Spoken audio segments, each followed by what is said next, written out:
The following is a Barrett Sports Media production. Every sports media star has a story. From the highs... We are number one. We just grabbed every key demographic. To the lows. You're fired! The path to success is always different. To help you learn more about the industry's top broadcasters, Barrett Sports Media brings you the Sports Talkers Podcast. Now, here's your host, Stephen Strom. Hope everyone had a great Thanksgiving. We took off last week due to obvious reasons, but we're so happy you're joining us today on the Sports Talkers Podcast. Stephen Strom here. Tim Brando joins us today. He calls college football games on Fox, calls college basketball games on the network as well. He's been at ESPN, CBS, and now obviously Fox. He's become a staple at the network, so he's been around the sun here a couple of times, and he shares today his journey broadcasting his first high school game at the age of 14, the relationship he has with Spencer Tillman, his analysts, and we also get into who's got next in broadcasting. It's always good to hear who's got next from someone like Tim that's been in the industry for so long because, hey, when he says it, you got to listen. So, as always, rate, subscribe, and review Sports Talkers Podcast. Make sure to check out BarrettSportsMedia.com. And without further ado, here is Tim Brando. I guess we'll first start here. Just talk to me a little bit about your journey to sports broadcasting and when you kind of felt like, all right, this is where I want to go. I don't recall not knowing that. I really was born feeling that I was going to do that, with a father that was putting television stations on the air and had live local programs in those days in the late 50s and early 60s. Everything was live. There was no videotape until a little bit later on in the 60s. And just watching him do those three shows and smelling the aftershave in the mornings when he was going into the television station, then watching him and going, wow, I want to do that. And then expanding as a young adolescent into sports and watching Kurt Gowdy and Chris Schenkel and Jim Simpson and Ray Scott and all of the great broadcasters, Jack Buck of that era, and saying, gosh, I want to be like those guys. I don't remember not knowing that this was what I was going to do. It was as if I was born to do this. And I guess I've just followed through on that and it's a good thing because I really had nothing else to fall back on. I was motivated here because it's all I can do.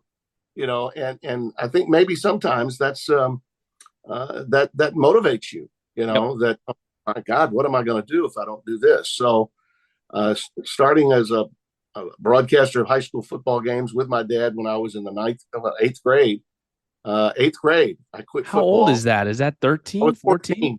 I was 14. Yeah. With my dad. And it was pure nepotism. But when the red light came on, nepotism goes out the door. It's like, get it done.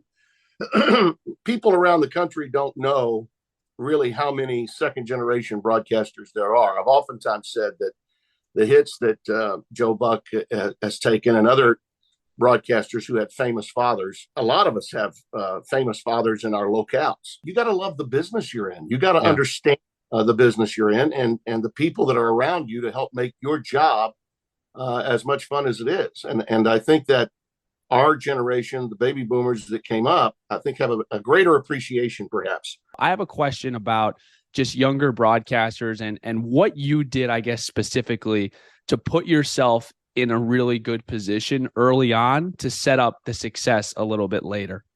I think I outworked people. I think I outworked a lot of people that were my age. Give us examples of that. Well, when I went into Baton Rouge shortly after I got married in 1978, and probably I was one of those guys that needed that because I understood the business and had worked on the air since I was 14. Things had come a little maybe too easily for me for a period. I worked through my high school days calling high school football. I worked in college as a disc jockey, got my my radio operator's permit, my third-class radio operator's permit, which you had to either drive to New Orleans to the federal building there or to the one in Dallas to get it updated. I did that as a sophomore in high school, and I did it again while I was in college. And if you didn't have that license, you could not operate a radio board. Yep. As a broadcaster. So that was important to do. But I think maybe things did come a little too easily, and I needed a wake-up call. And after I got married, that was the wake-up call, because I was now responsible for someone other than myself. But when our first child was born in 1983, we were still trying to get that first house. I was still hustling, and I was working for anybody that you had that motivation. Yeah, I had to motivate. So I had a radio job in Baton Rouge in 1979. I was spinning records, but I told the boss, the general manager, I said, "Listen, there's not one sports talk radio show in this town, and you've got one of the biggest universities in the SEC. I'd like to do that." And the general manager was also the owner. There were a lot of individually owned radio stations in those days. They weren't, this was long before Clear Channel and Cumulus and all that. So I went out, found a sponsor, and he built a little talk show studio where people could come in and be interviewed. And it was the first sports talk program on radio in Baton Rouge in 1979. And how old were you at this time? I was 23. I just turned 23. Oh my gosh. And married at 22, got that job at 23. And then as I'm doing this, I'm going to the LSU campus, and I am giving coaches of all their sports, whether it was gymnastics or swimming, wrestling, women's volleyball. I was giving all these sports coaches a chance to be exposed on radio every night. And I made myself relevant to them.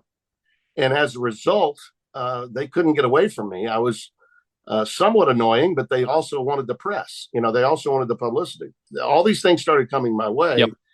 And then by 1980, the end of December of 1984, I got a call from ESPN. They needed someone to replace Jim Simpson on a basketball game on January 5th, 1985. I still have the check stub. And when I write my book, you'll be able to see it. I got $300 for it. Duke in Virginia, January 5th, 1985. So cool. And my life changed after that. And that was right when the Supreme Court ruling had come out in favor of the universities of Georgia and Oklahoma to allow cable to carry live college football. Up until that time, everything had been tape delayed. And so I became the /host sideline reporter in 1986 for CFA Primetime. Mike Patrick was our play-by-play guy. I was on the sidelines, but I hosted the show, began the show. And my life changed at that point, the moment I moved to Connecticut. And that's where the journey really took shape. And we've been on this ride ever since. All right, let's talk a little bit about Spencer Tillman, because you've had some opportunities to move forward with other analysts. And why have you stuck with Spencer Tillman? What is it about him? We just love each other. I mean, that's the best way to put it. I don't know that there's ever been an analyst I've ever worked with that I didn't really love working with. Okay. But it's special with Spencer because we're not just colleagues. We're not just comrades. We're confidants. I can say anything to him and he can say anything to me. I'm still a work in progress. There are going to be times, because I'm opinionated, and I always have been, I say what I see, but I also say what I believe should be seen. and there are times when he's reined me in, taken me aside and said, "You know what? It's not landing right, Tim. You need to think about this." And, that's what real friends do. They tell you difficult truths, and I'll listen to him. And conversely, he'll listen to me. And a lot of my stuff, especially early in his career, was broadcast tips, things that he maybe did that he didn't notice, but I did, and that it could make him better on the air. I'm 8 years older than Spencer, but he's got wisdom of someone beyond 10 years older than me. We were connected by accident. He was working at WABC doing weekends. Lou Holtz got the South Carolina job. He left after my first year doing the studio on Saturdays at CBS. The old CFA Saturday afternoons turned into the SEC on CBS. I was with Lou Holtz and Craig James. Craig went up to work with the NFL people the next year. Lou went to South Carolina, and we needed somebody. And our executive producer at the time, Terry Ewert, put Spencer and I together, and we cooked from that point. We were together and have been together after this season for 25 of the last 26 years. Wow.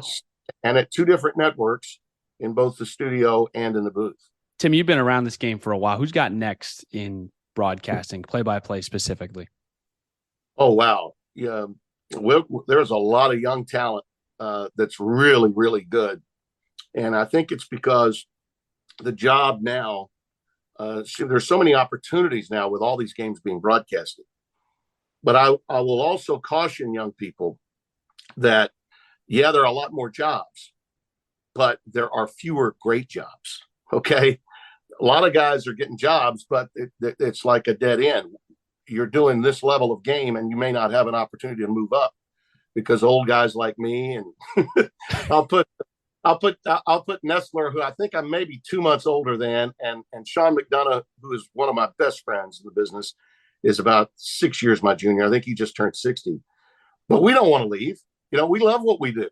So I couldn't move up into the booth at CBS because Vern didn't want to leave. But I do think there are guys that are exceptional that are already there doing really big.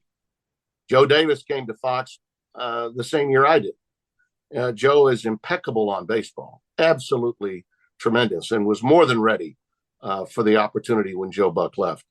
Same is true of Adam Amin, who I met when he was just coming out of Valparaiso and doing a Division II Elite Eight game for the NCAA as I was getting ready to do the national title game for CBS the second weekend in March. And what a great young fella he is, and superb pipes. Not all broadcasters, young broadcasters, the timbre in voice that's necessary. I think that's a byproduct of not having to go through radio. When you're in radio, you learn how to use your voice as an instrument. Yep. How to have your voice rise to the level just above the decibels of the crowd. When you're coming straight from school into TV and working primarily in the studio, I don't think you hone the art form of play-by-play the way you should. And there's a tendency, I think, now in our business to hire more visible and perhaps popular talent because they've been in the studio, but they're not ready to be in the booth. Not everybody can do both well. Bino Cook once said of me in the book John Lucas wrote that I was a 5-tool talent. That's the greatest compliment I think I've ever received. And I didn't know Bino would say, he never said it to me while he was alive. Yeah. I read the book to find it out, but God bless him. But I think that there's very few people that can excel, Stephen, in both the studio and in the booth. But these two guys I just mentioned, Amin and Davis, are exceptional talents. Their judgment in their late 20s and early 30s is incredible. And they worked, minor league baseball when they were young. They proved themselves. They went through it. Yep. Not like they just got these jobs. They worked really hard to get where they are. And that's fantastic, I think. There are some others out there that are really, really good, that are coming up that are young. But I think that the voices, to me, today are not as important in terms of the hire. It seems to me that in some circles anyway, in our business, executives are going more for people they think the audience knows, okay, from having been in the, as opposed to, man, that's a great voice. That guy really gets it. And his judgment is fantastic. Again, I don't mean to seem like a tout for the company I work for, but I think without question, those two come to my mind. And Jason Benetti, who just joined us, he's doing fantastic. Yeah, he was doing Sox games. He's incredible. His voice is off the charts good, and his story is also unique and wonderful in so many ways. I had gotten to know Jason early on in his career, and I'm happy to report that guys like Adam from time to time and a few others called me and asked me about career decisions that they might be taking a look at. And I did give them advice, and it worked out. Sometimes you can get caught up doing a bunch of games and you're thinking, well, yeah, but is anybody listening to me? Is anybody really hearing this? And in each case, especially for Adam, I said to him, I think maybe you love Chicago, right? You love, yeah. And I said, well, get a job with a team, and then you're going to get a lot of reps that way. And I guarantee you'll get a big time gig at Fox. It'll happen. And a couple of years later, boom, there it is. He's making it. And so I believe in pouring into the young broadcasters out there. I really do, because Kurt Gowdy poured into me. I think there's a responsibility and a level of accountability for the generation before to help those that are coming up that you really respect. And I respect every one of those guys. All right, Tim Brando, everyone. Thanks, everyone, for listening and checking in. We will be back next Thursday, as always. Make sure to check out all the other content on the network, BarrettSportsMedia.com. We got multiple podcasts now. JB's doing a show. Of course, Brady doing his producer's podcast. We're rolling it out for you guys. Have a great rest of your weekend, and we will talk to you next Thursday here on the Sports Talkers podcast.